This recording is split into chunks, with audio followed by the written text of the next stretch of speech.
Sing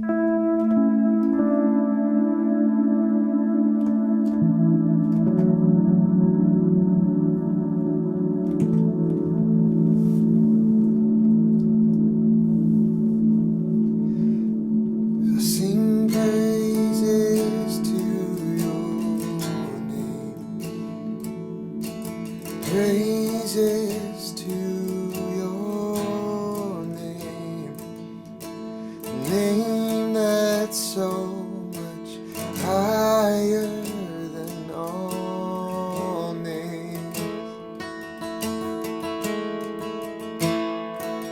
and all honor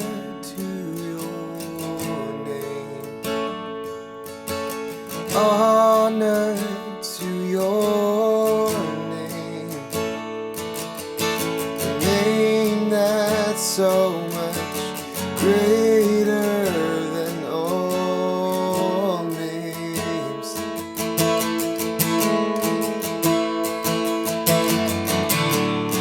Be lifted up, be lifted higher, be lifted up, be lifted higher. Oh yeah, I sing praises to your name, praises to your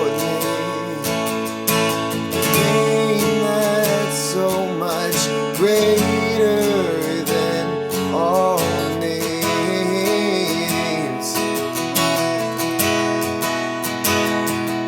It's all honor to your name,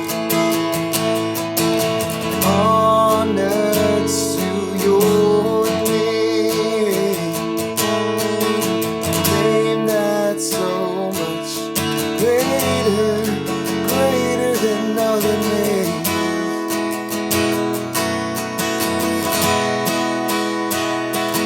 Oh, be lifted up, be lifted higher, be lifted up, yeah, be lifted high, be higher.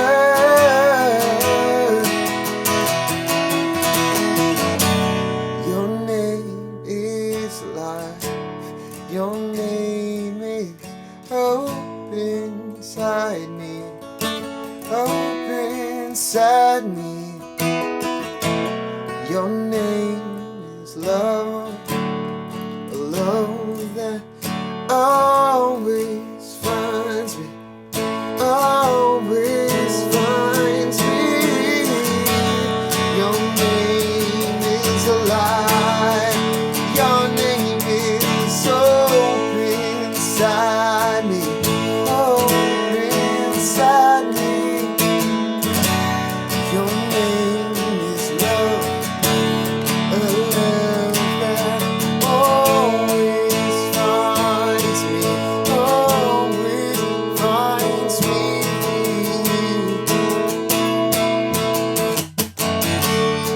Be lifted up,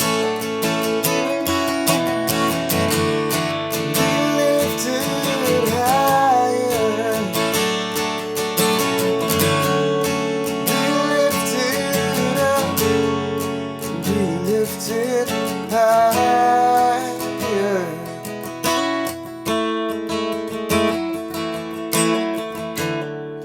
Be lifted up,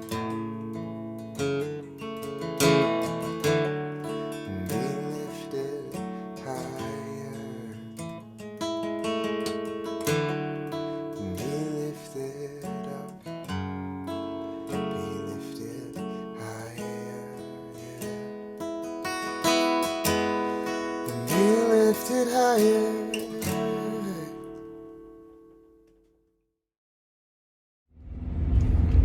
Hey everyone, Pastor James here, giving you your nightly encouragement, if you will. Just some fun stuff that's happening. I'm driving back from just getting a little exercise, and you guys know, like a week ago, I shared how God prompted on me to stop and pray for this couple that were walking along the trail that I was running, and I didn't. Then when I came back, they were gone, and how I just kicked myself. And it just really, the idea of obedience has been sticking in my head. And it just so happens that this week's reading is in Joshua, and back-to-back chapters paints a very amazing view of obedience. It paints the picture so clearly. You have in one chapter in 7 where Joshua and his people march around Jericho, and they blare their trumpets, and the walls come tumbling down, and all of these things happen, and this miracle happens, and the people of Jericho are freaking out because how in the world did this happen? And it's just this really cool example of 7 straight days they were supposed to walk around this thing, and then eventually the walls would come down. And I'm sure it seemed crazy, and to you and I it seems crazy to do this over and over again for 7 days. But that's what they did. And what's amazing about it is God came through. And then the following chapter, there's a man named Achan who doesn't follow through, where God says to do this. You guys, I'm going to give you the city, but I want you to take nothing for yourself. This doesn't belong to you. And he doesn't listen. He takes some stuff and he puts his entire family at jeopardy and at risk. And sure enough, they find out that it's him, and he's executed. Such an amazing black and white picture of obedience right there. You have on one case what happens when God tells us to do something, we listen, and then boom, he comes through. And then you have the second part of it, which is, they didn't listen, and what happens? They're, nothing good, right? And so it just got me thinking, and as that was the reading for today, and I'm running again today, and the weather's beautiful, and I'm running along, and sure enough, I see that couple again. And you know what I did this time? I ran right by again, and I didn't listen, and I ran right by and I ignored them. I'm just kidding. No, actually I stopped. You better believe that I stopped, and I'm out of breath, and I'm halfway through my run, and I'm like, a little over 2 miles in, and I'm out of breath, and I stop, and I just, do one of these, and I said, hey, I know this is probably not normal and usual, and you guys are just on your walk, and I don't want to bother you too much, but would you mind if I just prayed for you right now? I feel like God is telling me I need to pray for you guys. Would you mind? And it was a Hispanic couple, and they were like, yeah, sure. Here's my daughter, and and through broken English, and his name is Raphael, and his wife Carmen. They were on a walk, and he has a walker, and I heard a little bit of their story. And 2 years ago, he had a fall, which kind of dented in his head. Like you could see that his head was crushed in a little bit. And the doctor said that he wasn't going to wake up, and he woke up. And the doctor said that he's going to be a vegetable, and he spoke. And the doctor said, well, he's never going to walk again. And here he is on this trail walking. And this was 2 years ago. And she said, he's my little miracle. And I just said, that is amazing. And so I just stopped and prayed for them. I just prayed for healing. I prayed for comfort. I prayed for patience as he's going through this rehab. And I just stopped and prayed for them because I felt like that was what God was telling me to do. And I'm not saying that because, I'm trying to paint this picture of this, that I'm this amazing person or anything. I was just obedient. God is just, he wanted to speak through me, and I was just an obedient vessel at this point, nothing more. And he can do the same thing through you guys. I'm sure there are times throughout your day that people pop into your head for random reasons, and God is just saying, pray for them. Do it, pray for them. Or if you feel like God is really, really pressing on them, call them up and say, I don't know why, but God wants me to pray for you right now. Is there anything specific you want me to pray for? Or, what can I do for you? And just pray for them. Just ask that God intervenes in their life in some way. You never know what could come of it. And so after I'm finished with this prayer, they thank me, and they're what's your name? Oh, Pastor James, thank you so much. And the daughter's like, well, where's your church? And hopefully they'll come to visit, and we'll I'll remember their names, Raphael and Carmen.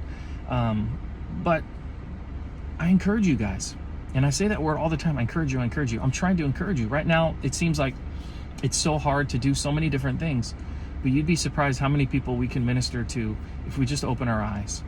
and we just allow God to use our voice, our hands, our hearts to be the comfort and the mercy that someone needs in their life. And so today, if this is the end of the day that you're watching it, pray for an opportunity tomorrow. Maybe there's someone whose name pops up right now. It's only 8 o'clock at night.